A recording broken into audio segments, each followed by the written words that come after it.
All right, so we are in chapter 8, beginning and ending your speech, okay, in Principles of Public Speaking. That's where we are. And today we're going to talk about really the openings of your speech and then how to keep people's attention. That's really what's on our main agenda. One of the most difficult and I think crucial parts of a presentation or speech is actually, I think, is the introduction.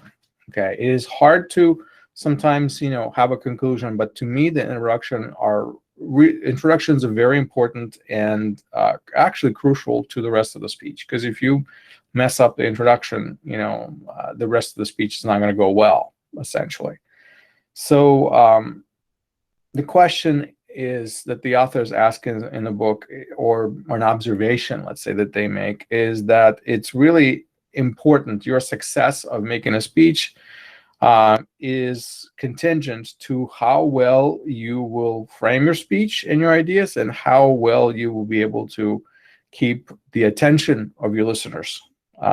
So either you will succeed or you will not. And so that depends on, a lot of times, your skill level and your preparedness on the multiple things. Okay, so when people listen to a speech, most of the time, what they focus on, okay, is something that the authors call the primacy effect, and then also they focus on what they have seen or heard recently, called the recency effect. Now, these are a little bit more of a psychological things, but it's true about us as human beings. Primacy, effect is all about what they most often consider to be important and crucial and key. And so to them, that's the main important thing. So whatever sticks out in their mind as most important, that's what they're going to remember from your speech. And then also remember what they heard first and last. So that means if they hear your introduction, that's what they hear first. So hopefully they'll remember that. That's your opportunity. Even if they tune out for the rest of the speech, that's your opportunity to make an impact, at least to give them some sort of a orientation to what your speech was about. So if people don't pay attention well, they don't listen to your speech, at least you introduced it well enough so they would at least know what it's about. And they can, if somebody asks them, what was that speech about? They say, oh, well, it was about this. But if your introduction is no good, then they wouldn't even know what it's about. So that's the trick. All right, so on page 118, the authors talk about capturing and holding your attention. So attention is defined as the ability to focus on the element in a given perceptual field. And so perception is a little bit of a tricky thing. I think we already talked about how the way we perceive things is sort of selective. We don't always catch on to everything that's going on around us, and our attention can take us away. So the idea of, focusing on our perceptual field, what can we see? What can we grab onto? So there's several factors of attention that this chapter outlines, and I'm just going to go through them. So the first one is called activity. One of the ways that you can grab attention is by using active words. There are some words that are just vivid.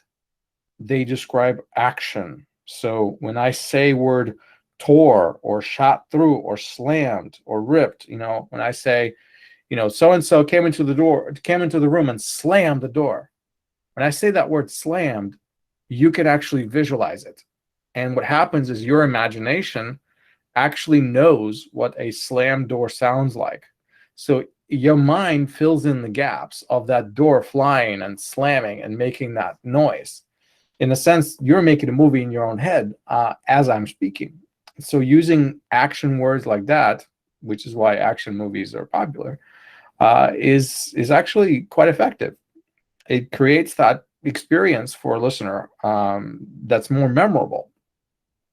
And also, the suggestion here that the authors give is use dynamic stories. That means if you're going to illustrate something, if you're going to tell a story, don't just tell a story to tell a story. Tell a story that is dynamic, story that is fast moving, for a story that's emotionally impactful somehow, story that somehow will connect to your listeners. Because lots of stories you can tell, but many stories are people find boring.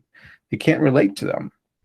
And then also use short segments, and that means moving from segment to segment to segment. So don't make your speech so drawn out and so lengthy that people lose traction where you are.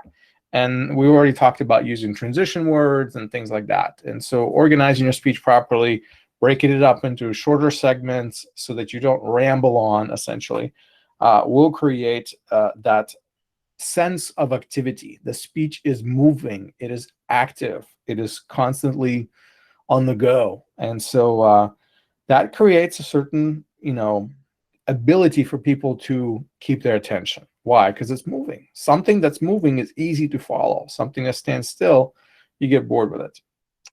All right, so then the other aspect, the other factor of attention is reality. If you talk about hypotheticals in your speech, people will get bored. Hypotheticals are great, and I can listen to hypotheticals all day long. Me personally, I love talking to hypotheticals because I like to discuss, things that could be, let's put it this way.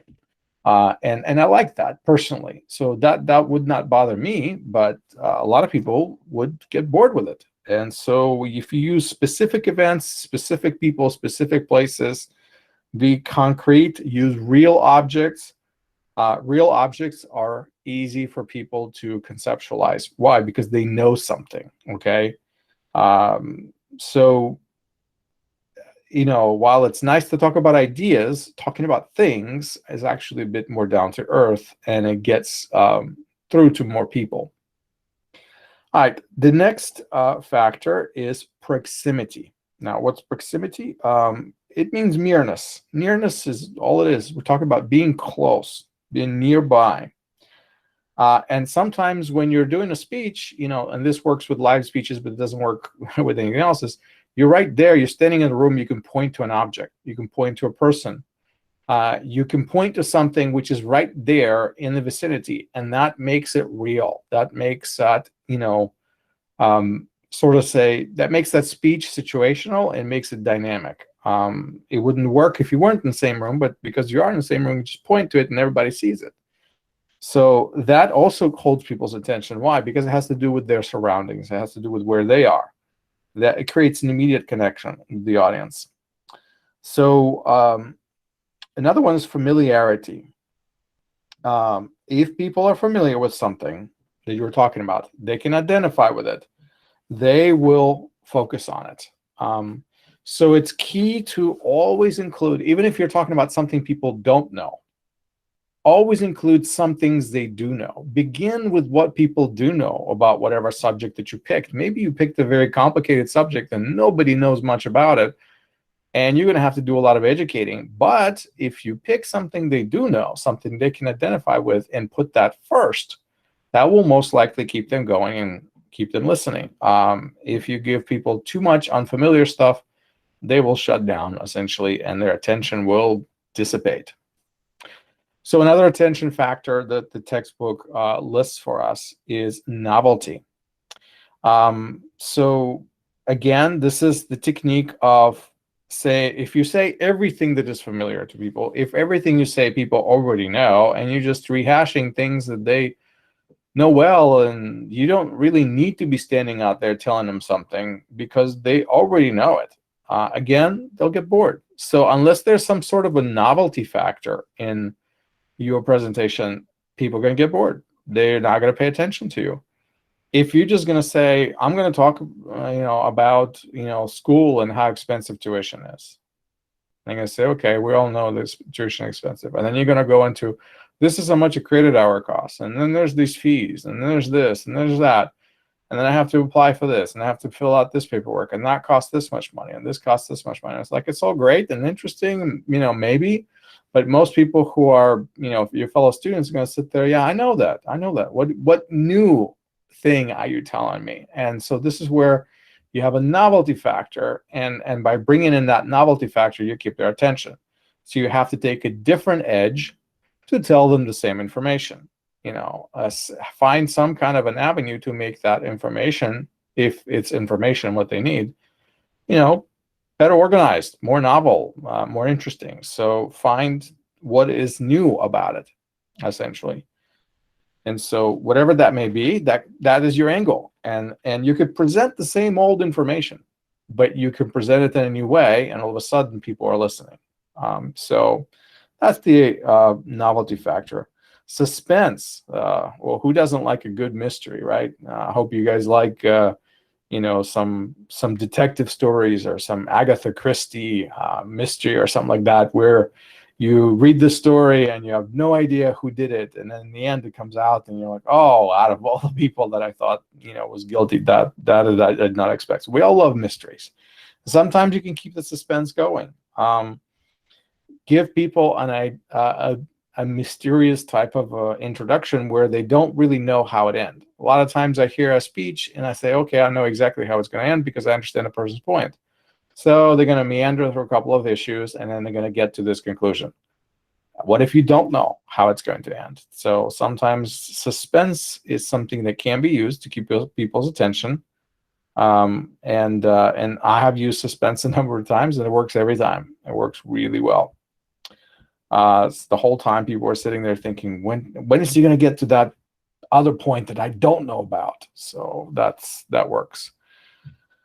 Conflict is another factor that is very effective to keep controversy. In fact, this is how a lot of people in the media actually keep the attention. They create conflict. They thrive on conflict. They sensationalize everything. All the news channels, everything is like exploding. It's worst case scenario. It's the crisis of the century. Whatever. They make this big deal about everything. And so they essentially create conflict and controversy, sometimes artificially, out of nothing. But if you can create some sort of a controversy or a conflict, people love that. Just like suspense, it keeps their attention going. It makes it interesting, which is why people in the news do it all the time. Of course, they overdo it and they overuse it. And those of us who are critical thinkers, we see straight through it. But then a lot of people actually buy it and believe that they're living in the end of the world and this is it. This is the apocalypse, So keep that in mind. Conflict does grab attention. Humor is another way to keep things going. So sometimes I do have topics that are a little bit boring. They're a little bit technical.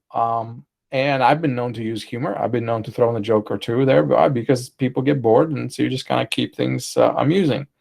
Humor also discharges the audience. If people have very different opinions than you are, that sometimes you can reduce the tension between you and an audience by offering a couple of humorous stories or jokes, or sometimes even a personal story where you are the object of laughter or something like that. So I'll give you an example. So my wife is having a really bad day. She took my daughter to the doctor, and she fought her at the doctor's office. She did not want to get a test. They were trying to test her for COVID, and because the symptoms that she had, the doctors thought, oh, she might have it. So let's test her. And so, of course, if you know what the test for COVID is, it's very uncomfortable. They have to stick this stick way, inside your body, and very uncomfortable. And she did not want to do it. So she fought them, and she screamed and she yelled and she tantrumed, and it was just absolutely terrible. And my wife was so upset about it. She was embarrassed. So she's telling me the story, and I realized the tension in her, that she's so upset about it. So I decided to diffuse the situation. So I told her story from my childhood, that I was a child. I had, pretty bad sickness, and the nurses had to give me shots all the time. That was the only way they could deliver medicine that I needed, quickly and efficiently into my body. And so they needed it to go straight to the source. So the only way they could do it was shots. So they gave me shots all the time, every day. And how I fought the nurses and called them every name that I knew, the worst possible names that I could come up with, which I was a little kid. I didn't really know any bad words, but whichever bad words that I knew, I pretty much threw at them, which made my mother very, very embarrassed. And, thinking back about it, it wasn't really even so bad, the words that I called them, but it still made my mother very embarrassed because it revealed the level of the bad words I do know. And the nurses and the doctors knew right away where I learned and picked up those words from. So, I diffused a tense situation by telling a humorous story about myself and my own childhood. And in the end, my wife was able to laugh about it a little bit, having gone through a traumatic experience with my daughter. So that's one way of using humor sometimes to diffuse things. Nancy, you wanted to jump in and say something? No, I was just about to ask you if she at the end she did it, or she just refused it and she didn't do it. Oh Because no, I haven't done, but I see the pictures and I see everything and I'm like, okay, I will probably be as your daughter because I don't know. she fought It's it. very She difficult. fought it. She's a stubborn kid, like just like I was. She fought it all the way. So the doctor wasn't able to do it. They needed to do the test, and I don't think they were able to do a proper test. So anyway, that's the best report that I got so far. That was this afternoon, actually. So there you go. So humor is good. Then there's the vital. The vital is another interesting category. This particular factor has to do with things that benefit us. People listen when something concerns them. Okay. If it affects you personally, you listen, you pay attention. If it doesn't concern you personally, you tend to just kind of, let it go. And so this is one of these strange but true things about us. We are very selfish. We're focused in life all about us. And so if it concerns us, our attention is there. If it doesn't concern us, we just kind of let it go. And so that's the fact. So if you make your speech somehow focus on your audience, they will listen. So why? Because you're giving them some information that may be vital for their success, for their survival, for their life, for whatever it is that they're doing, or whatever they're thinking about doing. And so if you make it beneficial to them, all of a sudden they're listening, which is why all these commercials on TV talk about saving money. Why? Because who doesn't like saving money? Like, do you see a lot of people walking around and says, "Oh, I like to waste money. I just take $100 bills and light them up just for fun." No, nobody does that. I don't care, who you are. Most people like saving money. Um, and so all these commercials talk about saving money, and that grabs people's attention. Why? Because they don't want to spend more money than they have to. So that's the idea. So these several factors help us grab and hold people's attention. So these are nice little sort of say categories that we can focus on as we are thinking about, all right, how am I going to start my speech? How am I going to move things around, as I go along. But so simply grabbing a person's attention is not enough. You got to be able to hold the attention. And so you have to secure what the authors call the goodwill and the respect of your audience so that your listeners would want to hear what you have to say. And that is the tricky part. This is the part where you have to make people trust you, make them believe you, make them want to listen to what you have to say, because honestly, they don't owe it to you. If they are listening to you, they don't have to pay attention. So at times we have situations when people are indifferent. They don't want to listen to what we have to say, or they distrust us, or they're skeptical. And so we have to sort of say overcome these obstacles from time to time. All right. So what are some of the ways that we can sort of say introduce ourselves and introduce our speech? The one of them that the authors highlight is says referring to the subject or occasion. So if your audience already has a vital interest in your subject, so if your subject is interesting, then you need to state that subject before presenting your first main point. That's just a common advice. But you'd be surprised how many people begin their speech, and in the first several sentences of their speech, nobody even knows what their speech is actually about. So why should they continue listening? If the person gets on the stage and they start rumbling on about how they don't feel qualified to talk about this topic, or they don't like speaking in front of crowds or whatever, or the weather is nice, that's not why they came. That's not why you get up on a stage. You need to state your topic, and you need to grab their attention. If they're interested in your topic, then that's the first thing you want to say. That's the first thing you want to lay out, because that will create that first touch point. And then using personal references in greeting is another good way of starting. Sometimes this is what we call a warm-up, okay? So a warm personal greeting from the speaker or remembrance of a previous visit can also establish a positive rapport, okay? So if you greet your audience, don't patronize them, but if you greet your audience in a warm way, that would, create goodwill. Everybody likes, kindness. Or if you refer to the last time you were speaking with them or something like that, if this is not the first time, that creates a connection to the past and almost creates familiarity right away. So you'll see speakers do that from time to time. And there's a reason why they open that way, because it creates a certain disposition in the audience. Now, sometimes an effective way to start is to ask a question. And it actually is an effective way to start a lot of times. It's a great way of introducing a speech. Ask a question, or sometimes a series of questions about your topic, what you're going to talk about, what you maybe in the questions that you will answer, or the questions that are on their minds when they're thinking about the topic that you are about to approach. So asking a question, sometimes what we call rhetorical question. And so rhetorical question is the question that you don't expect an answer to, okay? Then there's real questions, like how many of you have been to Kansas or something like that. When you ask that question, that's not a rhetorical question. You actually want your audience to answer, oh, I've been to Kansas, that kind of stuff. And some questions are rhetorical questions. Other questions are real questions. How many of you have been embarrassed before or something like that, by your child at the doctor's office or something like that? And most people will be able to identify with you right away because many of them have been. So that's the idea.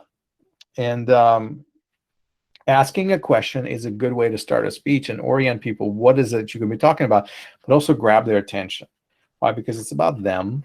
And it puts them into your speech, puts them into whatever story you're getting ready to tell. So it's very, very effective. Sometimes making a startling statement is another way to start a speech. You can grab an attention by basically shocking people. I call it the shock and awe opening, where you shock people by stating something really controversial or shocking or unusual, and people are wondering in their seats, what was that all about? You got their attention. That's what it's about. So there is a way to create a shock in the audience, and shock is going to keep it going, essentially, unless you fail to deliver your speech in a good way. At least you'll have a good opening. Sometimes using a quote is a good way to open a speech. I love quotes. I'll tell you honestly, I love quotes. I find them to be very insightful, how in one or two sentences you can say something that's so true. So introducing a speech with a quote that is appropriate, that goes along with what you're going to say or makes the point for you, is a very memorable way. In fact, if people will forget your speech, they'll probably remember that quote or something like that. For example, a lot of times when I explain things, when I talk about something complicated, I will say, Albert Einstein said, if you can't explain it to a 10-year-old, you probably don't understand it well enough yourself. Now, everybody in the room is going to automatically say, oh, yeah, that's so true. If something complicated, it should be able to be explained in a simple way, because if you can't explain it simply, you probably don't really understand it well enough. And so most people can identify with that thought. And so by me using Albert Einstein and quoting him, for example, I'm already creating that sensation of a connection, and people now following me. What is he going to say? Well, he's probably going to take something complicated and explain it in a simple way, which I frequently do. So That is one of my favorite quotes that I like to sometimes open speech with. Sometimes telling a humorous story. That's good. So you can begin with a joke. You can begin with a story. Just make sure that the story is, you know, appropriate and relevant to your speech. Just telling a joke, is not the point. It's an icebreaker. You warm things up. But if it makes no connection to your speech, then why did you tell the joke, or why did you tell the story? So, there's lots of funny jokes out there, and some of them are short, and some of them make people laugh. But the question is, do they have anything to do with your speech?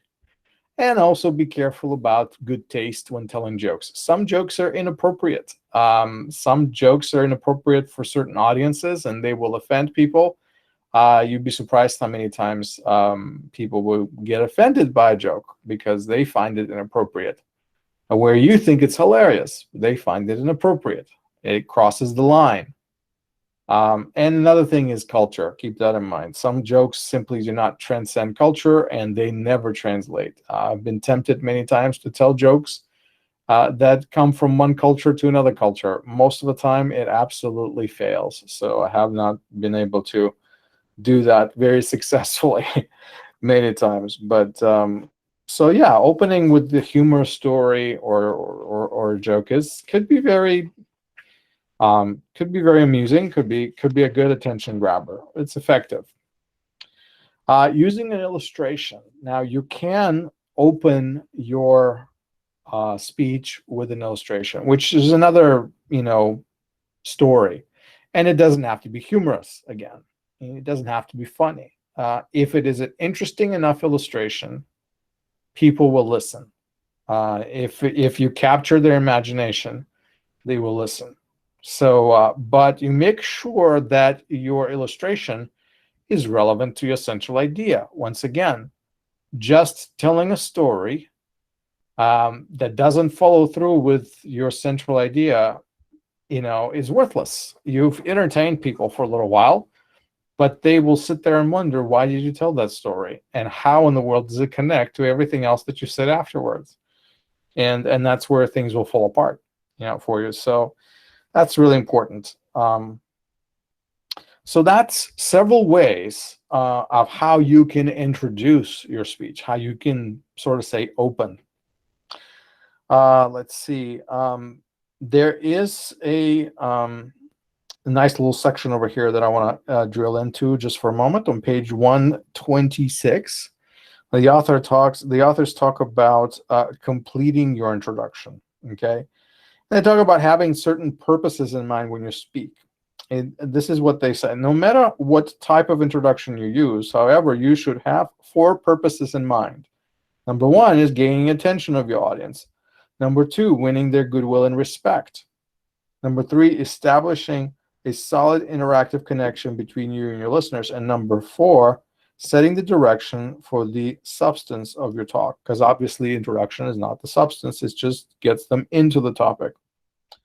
So in your introduction, one thing that I want you to do, and this is standard, this is the skill that I want you to have, almost automatic, is you should always forecast. Give people a preview what you're going to say. And essentially, if I was to put it in the simplest terms possible, I would say in your introduction, you tell people what your speech is about and what you're going to say. In your body, you are saying what you were going to say. And in conclusion, you recap and reiterate what you wanted to say all along. So it's really that simple. That central idea is what you really want to say.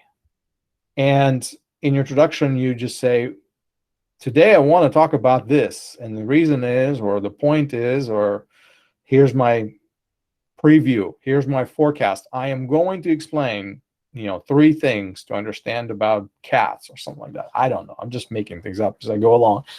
But you have to, give people a forecast so they know what to look for in your speech. They immediately know what your speech is about, and then they know to look for something. They know the direction in which you're going to take them, and they expect that. So you can announce your organizational pattern. You could say, I'm going to do this, and I'm going to explore that, and then I'm going to show you how this is true, or this is not true, or something like that. You can use a mnemonic device if you want. You could do the alliteration. You can use repetition, where you repeat the same term multiple times. Something like get set, get ready, get going, or something like that. That will be a speech. It's a motivational speech where I use the word get as a repetition of every one of my points. And it's a technique to help people remember my points. If they forget everything else, at least they're going to remember 3 things that I'm going to repeat a number of times throughout my speech. Get set, get ready, get going. In fact, in the end, they're going to be sick and tired of me saying that. But that is one thing they're going to remember. So again, repetition is very effective. So that is how you can sort of say, craft your introduction. So how long do you think your introduction should be? What does the textbook say? Did you guys notice in the textbook that it actually tells you how long your introduction should be? What do you think? I think that Go ahead. an introduction shouldn't be like 2 or 3 paragraphs. It must have, like you say before, a concrete idea or a preview of what you're going to say without explaining much further. Yeah. So like 2 or 3 minutes talking about you or the speech is enough. Yeah. So if you have a 5-minute speech, which is very short, let's say 8-minute speech, whatever, 10-minute speech, how long should your introduction should be? Think about it. The rule of thumb that the textbook gives us is actually it should be 10% of your total speech. And so it says that an average speaker should spend about 10% of their total speech on the introduction and 5% on the conclusion. Think of that. So for a 10-minute speech, you have 10% of that. So that's only 1 minute. 1 minute on your introduction, and that means a half a minute on your conclusion. Think about that. That's the proportion. They're not supposed to be drawn out in your introduction, because remember, in your introduction, you're only introducing what your speech is about. It's not your speech. That's not the point. You're just introducing your point. Then you unravel it in your body with all the examples and stories you tell, or explanations and illustrations, and then you wrap it up by literally a half a minute. It's just kind of rule of thumb. Yeah, Nancy. Yes, I think that it's gonna be very difficult because you cannot extend, let's say, your yoke, or because when introduction you said that we can use a joke or something like it might be, but if as this is very small, I think that we might use something like straight to the point. Let's say like, okay, my name is blah blah blah, and I'm gonna talk about, and that's it. Such and such. Exactly. Yeah. Because if there's more time, or if it's something professional, or there's more time, I think there's more chance to play with that. But in this case, it's like, okay, I'm gonna talk, and then like more directly.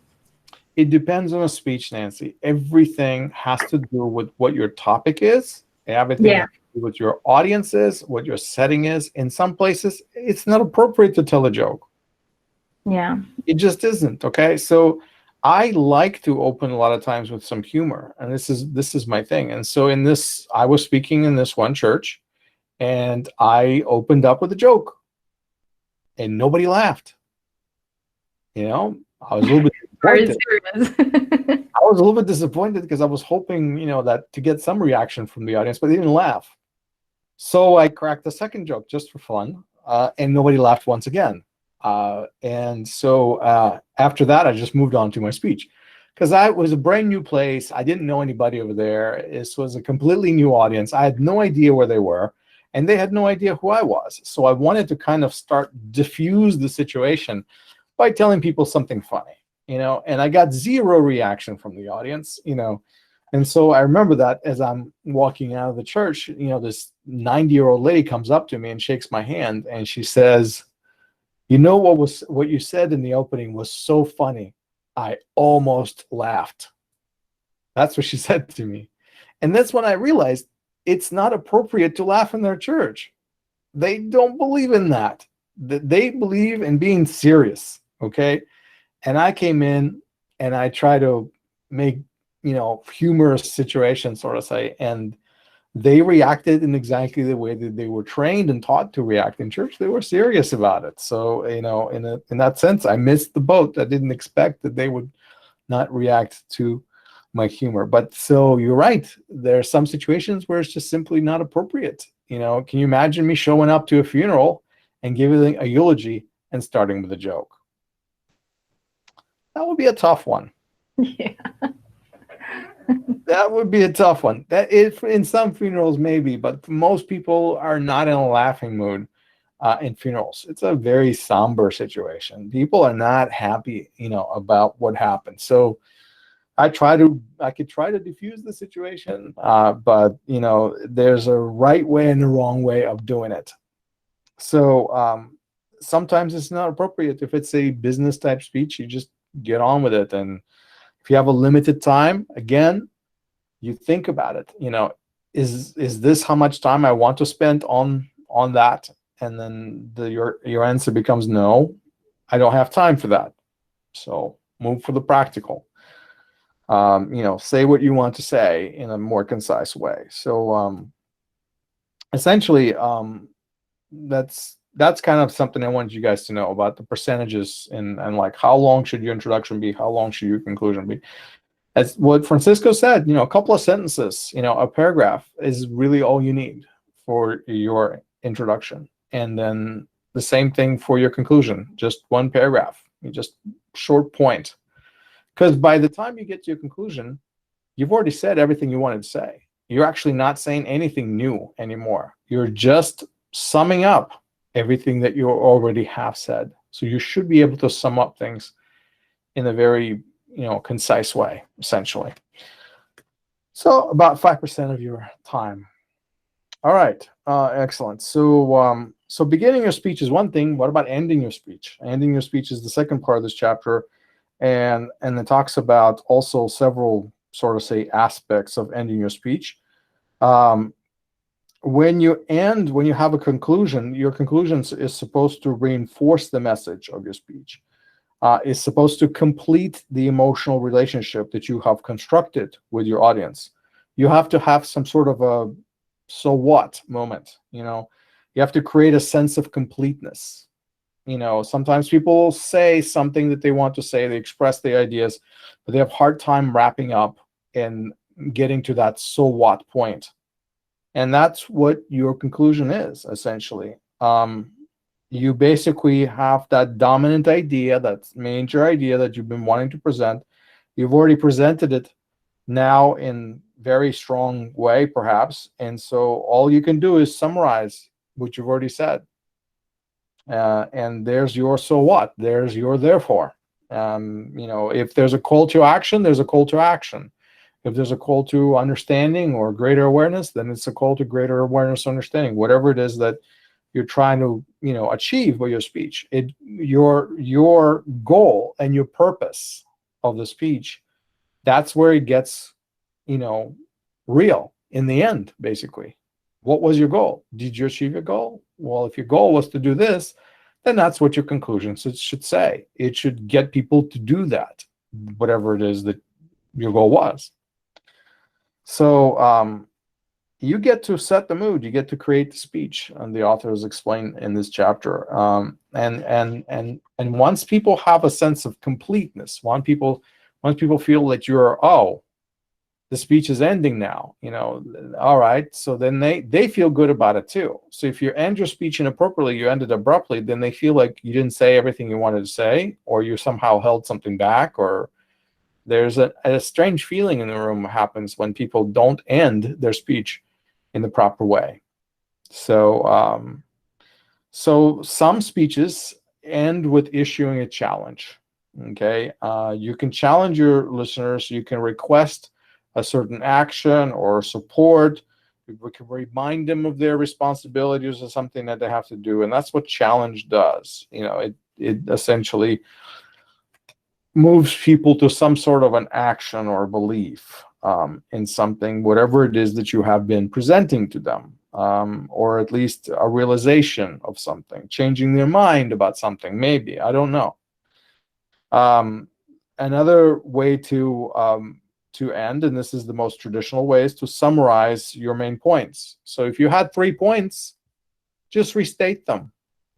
Say your central idea, restate them, tie them into a nice little package, and that's your final opportunity to finish the argument. So if somebody didn't hear your point number 2, this is your chance to restate your point number 2 in other words. And so you still kind of get to achieve that objective, because again, your objective is to communicate with clarity and to be effective. And that's what you're trying to do by restating your case, summarizing your main idea. A quotation. You can begin with a quotation, you can end with a quotation. If it's a quotation that will make your audience think, again, it has to be a very appropriate quotation, but you can do that. It has to be somehow very closely tied to what you're saying. An illustration. You can end an illustration. If you want to engage your listeners' emotions, a lot of times the best way to end is with an illustration. And you set this tone of emotion that you want them to see or to experience along with you with this illustration as you close. So that's another way to end your speech.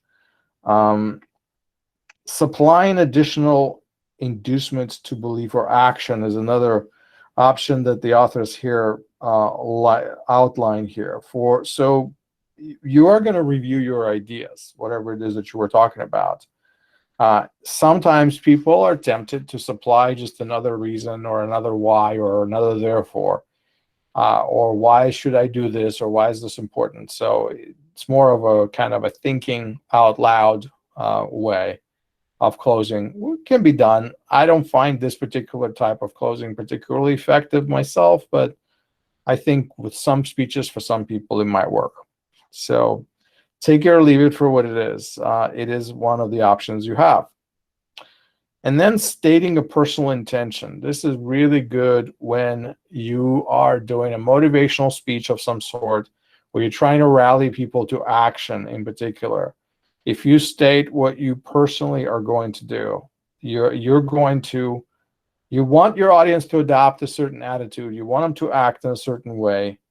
And so one way of you to get them to act a certain way or to embrace what it is that you are going to do is to do it yourself, or to at least declare your intent to do so. So that's an effective way of closing.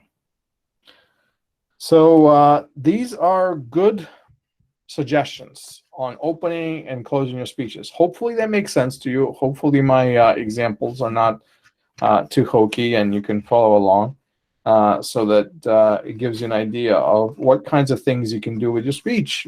Be creative. Be yourself. Think about your topic first and foremost.